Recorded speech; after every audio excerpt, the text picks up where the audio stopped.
Guys, welcome. Collective reading po tayo ngayon. Tingnan natin kung anong energy ng person mo. Be open-minded po ha, hindi po halos lahat makaka-resonate. Kaya piliin nyo na lamang, and thank you nga po pala sa mga nag-subscribe at sa mga bumabalik. Welcome po tayo. Start na ako. Give me the message for collective. Ano yung energy ng person mo?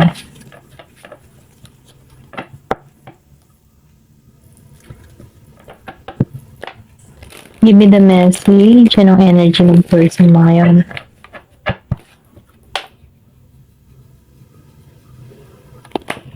Okay.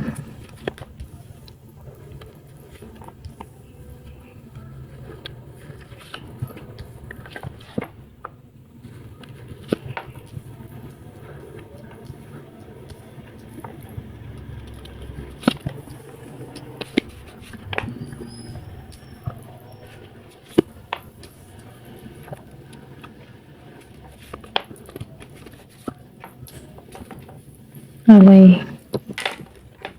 Bottom of the deck, Page of Cups, right?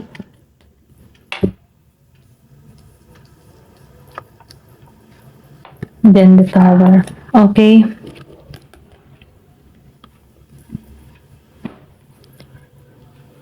Ang energy ng person mo ngayon, ano? Kumbaga, nararamdaman ko dito yung naaalala niya yung nakaraan. Okay? Yung tipo na pinagmamasdan nito yung larawan mo. Or pwede rin sabihin, naisip ka ng tao nito na mahalagang hiyas. Ganon. Pasensya na sa tunog ng tricycle kung makikinig niyo. Itong tao nito nag-o-observe sa'yo, okay? Maybe meron kang pinusin social media. Pero ganun pa man, meron ditong pangwasak or sabihin natin na tinanggalan mo to. Yung tipo bang pakaramdam na ang pakaramdam ng person mo, tinanggalan siya dito or sabihin natin na nawasak yung communication pero pilit niya pa rin gustong buuin. Ganon. Ito lang yung nararamdaman ko dito. Meron pa rin siyang pinanghahawakan or pinanghahawakan pa rin niya yung pag-ibig mo sa kanya. Okay? Kaya lang, itong tao na ito, kumbaga ginising, may paggising dito. Kasi meron ditong gumulo na kung saan nagkaroon dito ng problema sa komunikasyon. Pero ganun pa man itong tao na ito, hindi pa rin to bumibitaw. Kahit na inalisan mo to or sabihin natin na pwedeng energy mo din to. Yung tipo na gumulo yung inyong komunikasyon pero ayaw mo pa rin bumitaw sa tao na to. Umaasa ka pa rin. Okay? Kahit may paggising na dito. Ito yung na-feel ko. Vice versa, kung ikaw to. Meron ako nakikita ditong Scorpio, Cancer, and Pisces. Malakas yung Pisces sa Page of Cups. Nakikita ko din dito, na may pagkayang energy. Kumbaga, nakikita ko dito na may lungkot. Pwede ikaw nalulungkot ka ngayon. O pwede rin yung person mo. Pero ganun pa man, nag-o-observe to, nakikiramdam, or sabihin natin i-stalk ka. Pasensya na talaga sa ingay. Sabihin natin na ini-stalk ka nito. Ito lang na-feel ko.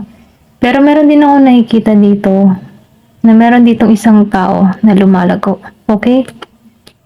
Nagkakaroon siya ng self-love sa kanyang sarili.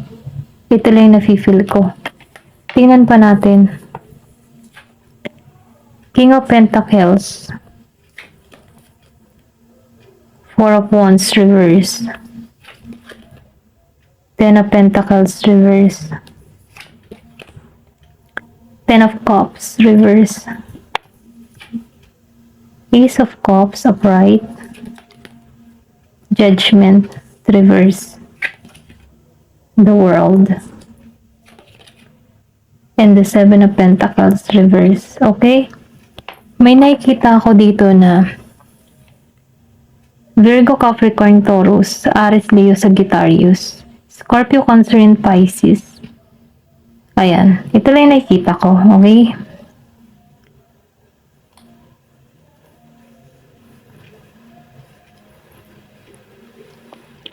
Nakikita ko dito, meron ditong gumuho. Kasi lumabas tong the tower. May paggising. Dahil meron ditong pangyayari, naranasan tong tao na to, pwedeng ikaw, okay? Nararanasan mo in the past, or pwedeng sabihin, sariwa pa to sa panahon ngayon. Kasi lahat sila naka-reverse. Meron ditong nagkalayo, hindi nagkasundo. Merong mensaheng pinararating, pero naka-stack yung mensahe, naka-block, okay? Meron ditong pamilya na nawasak kasi lumabas ang the tower. May pagwasak. Pero itong tao na ito, nakikitaan ko na kahit winasak nahihirapan siyang hanapan or nahihirapan siyang unawain yung sitwasyon kung bakit nagkalayo, okay? Maybe meron ditong pangyayari na kung saan gumuho or sabihin natin gumulo sa connection na meron kayo. Kasi nagkaroon dito ng broken family akong nakikita na kung saan nagkalayo, okay?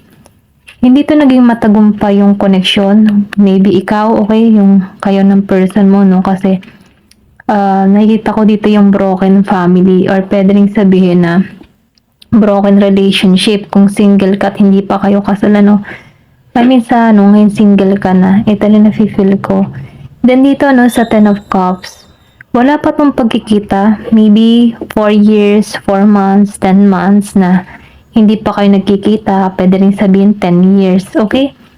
Na kung saan nakikitaan ko dito na walang pagkikita, ni mensahe wala, okay? Kasi yung mensahe dito naka-stack. Or pwede rin sabihin nagkukuli-kuli tong tao na ito na magbigay ng mensahe sa'yo dahil may hiya. Ito lang nafe-feel ko. Madalas mo makita ang 11-11. Then nakikitaan ko dito yung foundation ninyong dalawa gumuho, hindi naging matatag.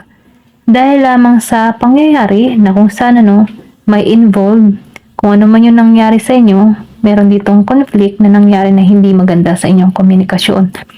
Ito lang nafe-feel ko. Hindi lumago, hindi naging matatag. Pero nakikitaan ko dito na meron kayong anak. Okay? Then dito sa King of Pentacles. And Ace of Cups. Judgment. So ngayon, maybe may person ka dito na Virgo, Capricorn, and Taurus. Scorpio, Cancer, and Pisces. Okay, ito na yung nakita ko dito. Nagiging malabo sa yung sitwasyon. Or sabihin natin na dumating sa point na naging malabo para sa iyong sitwasyon. Humahanap ka ng klarong kasagutan. Okay, ito yung nararamdaman ko dito. Pero ganun pa man kahit humahanap ka ng klaro, hindi mo maintindihan kung bakit nagawa ng tao mo itong mga bagay nito sa'yo. Na kung saan okay ka naman kasi Ace of Cups ka. Na kung saan gusto mo lang naman yung bagong simula. Yung maging masaya yung komunikasyon, masayang pamilya, masayang relasyon. Pero dahil meron ditong pangyayari na hindi inaasahan, nawasak. Ngayon ikaw, dito sa Judgment, nafe-feel ko dito yung yung nahihirapan ka natanggapin or ayaw mong kumilos or ayaw mong gumawa ng paraan para ayusin to. Pero nakikitaan ko dito yung transformation na nagaganap sa buhay mo. Kasi nakikitaan ko dito na tanggap mo na yung sitwasyon. Before, hindi mo siya tanggap kasi humahanap ka ng tamang sagot. Humahanap ka ng klarong sagot. Kasi meron ditong nilihim itong person mo na kung saan nahihirapan ka kung bakit nagawa niya sa iyo ito. Okay? Kasi meron ditong nawasak. Maybe meron tong tinagong lihim, meron siyang third party, or meron siyang ibang karelasyon na kung saan natuklasan mo to. Then, na-feel ko dito yung pagbuho ng mundo mo. Pero, dumating din sa point na ayaw mo pa rin bumitaw sa tao na to kahit nasasaktan ka na. Kahit, para lang sa mga bata, maybe. Okay, para lang sa inyong mga anak. Pero ganun pa man nararamdaman ko dito na natauhan ka, sinuko mo na lang lahat. Kasi nakakaroon ka dito ng transformation. Nakikita ko rin dito yung success patungo sa'yo, okay? Sinasabihan ka lang dito na maging kang positibo. Kasi, nasa iyo yung pagbabago. Ikaw ang magiging dahilan kung paano mo babaguhin yung sarili mo. Ikaw din ang magiging dahilan kung paano ka magtatagumpay para sa sarili mo. Kasi kailangan nito ng tulong mo at determinasyon mo para sa sarili mo. Okay? Ito lang na-feel ko. Then dito, no, sa King of Pentacles. Nakikita ko dito na meron ditong tao. Maybe, person mo o pwede rin sabing energy mo to. Na kung saan, nagiging kang matatag. Na kahit may mga pagsubok na kinaharap ka dito, nalampasan mo to. Kumbaga, no, ibinaling mo na lang yung sarili mo sa pagbabago. Ito lang yung nararamdaman ko. Tinanggalan mo to, tumayo ka, at nakikita ko yung tagumpay mo. Maybe, dahil sa 10 taon, or 10 months, wala kayong communication, 4 years, okay? 4 months, meron naganap sa'yo na kung saan malaking pagbabago na nagiging stable na ang buhay mo. Nawala yung person mo, okay? Pero ganun pa man, no, para sa'yo, malabo pa rin na nangyari kung bakit ka inalisan dito. Ito na nafe-feel ko. Hindi mo makita yung sagot kung bakit ka tinanggalan. Kung alam mo naman dito sa sarili mo na okay ka, okay? Malago ka, matino ka, pero inalisan ka pa rin. So, narito yung judgment reverse. Ayaw mong tanggapin, okay? Yung tipong ayaw mong tanggapin or sabihin natin na nahihirapan ka magdesisyon para sa tao na to kung bakit. Kumbaga, no, may mga tanong ka pa rin na hindi mo pa makuha yung sagot para dito sa tao na to. Ayun. Pero ganun pa man, ano, meron ditong The World and 7 of Pentacles. Nakita ko dito yung distance ninyong dalawa, okay? Pero kahit may distance sa bawat isa, pwedeng na ikaw yung nasa ibang bansa. O pwede rin yung person mo. Vice versa na lang, ano? Kasi nakikita ko dito, bilang dito sa The World, meron ditong nasa ibang bansa na kung saan nagiging maayos ang kanyang buhay. Nagiging siyang mapayapa, nagiging siyang matagumpay. Then, nafe-feel ko din dito na alam mo yung tipo nagiging kang mabuti ang kalagayan sa panahon ngayon. Kung ikaw man yung nasa ibang bansa or pwede rin sabihin ikaw yung nasa Pinas, nagiging kang okay dito, okay? Then dito, no, sa 7 of Pentacles reverse, nakita ko dito yung person mo nahihirapan sa sitwasyon. Kumbaga, no, hindi niya nakakamit yung tagumpay. Na sana masaya siya. Pero dahil may pagkakawatak-watak na nangyari sa inyo, nandito siya sa point ng 7 of Pentacles reverse na nahihirapan, hindi nagbubunga. Kung ano man yung pinagkakaabalahan niya, kung ano man yung tinatrabaho niya, walang pagbubunga. Dahil sinabayan pa dito ng 8 of Pentacles reverse, walang pagbabago nagaganap sa kanya. Pero ikaw, may paglagong nagaganap sa'yo. Maybe nagbabala ka mga ibang bansa or pwede rin sabihin na nasa ibang bansa ka na kung saan, ano, nagiging maganda ang daloy ng pamumuhay mo, nagiging maayos ang iyong kita, nagiging kang maganda, maayos, yung tipo bang ganun. Yung iyong emotion ay stable, balance ka, kaya mong balansin yung sitwasyon, okay? Ito lang yung nafe-feel ko dito sa The World. Then, tingnan pa natin kung ano pa yung mensahe pinararating sa'yo. Give me the message. Ano pa yung mensahe pinararating sa'yo?